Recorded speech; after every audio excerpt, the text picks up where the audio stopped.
हनुमान जी को क्यों करना पड़ा था विवाह? जाने कौन है उनकी पत्नी जिनके साथ इस मंदिर में विराजमान है बजरंगबली। हनुमान को सूर्यदेव से विद्या ग्रहण करने के लिए विवाह करना पड़ा था।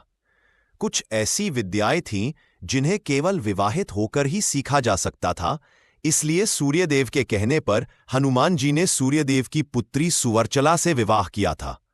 तेलंगाना में एक मंदिर है जहां हनुमान जी अपनी पत्नी सुवर्चला के साथ विराजमान है। आइए विस्तार से जानते हैं हनुमान जी के विवाह की कहानी।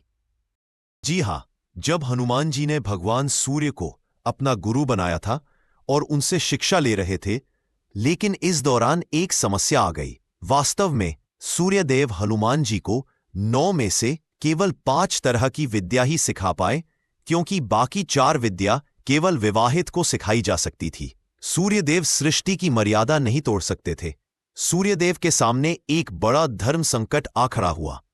ऐसे में कोई मार्ग न निकलता देखकर सूर्यदेव ने हनुमान जी को विवाह करने की सलाह दी। सूर्यदेव की बात सुनकर हनुमान जी के सामने भी एक धर्म संकट था, क्योंकि आजीवन ब्रह्मचारी रहने की प्रतिज्ञा करने वाले हनुमान जी विवाह नहीं करना चाहते थे। हनुमान जी ने सूर्यदेव से शिक्षा लेने के लिए एक वचन दिया था, लेकिन शर्त यह थी कि उन्हें विवाहित होना होगा। हनुमान जी ने अपने गुरु की बात तो मान ली, लेकिन उन्होंने इसी के साथ यह शर्त भी रखी, विवाह कर लेंगे लेकिन पति पत्नी जैसा कोई संबंध नहीं रखेंगे। सूर्यदेव ने हनुमान जी की बात मानते हुए अपनी पुत्री सुवर्चला से उन्हें विवाह करने के लिए कहा। सूर्यदेव की बात मानकर हनुमान जी ने विवाह के लिए स्वीकृति दे दी।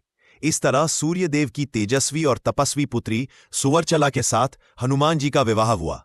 इस विवाह के बाद हनुमान जी ने अपनी शिक्षा पूरी की और सुवर्चला अपनी तपस्या में लीन हो गईं। पराशर संहिता में भी इस बात का उल्लेख है कि हनुमान जी और सुवर्चला का विवाह सिर्फ ब्रह्मांड के कल्याण के लिए हुआ था। इससे हनुमान जी का ब्रह्मचर्य भी प्रभावित नहीं हुआ। हनुमान जी को चिरंजीवी होने का वरदान प्राप्त है, इसलिए संपूर्ण विद्या प्राप्त करके उन्हें कलयुग में भगवान कल्कि का साथ देने के लिए विवाह करना पड़ा, क्योंकि विवाह के बिना उन्हें सूर्यदेव से संपूर्ण विद्या प्राप्त नहीं हो सकती थी। कलयुग में धर्म की रक्षा करने के लिए हनुमान जी को संपूर्ण ज्ञान और विद्या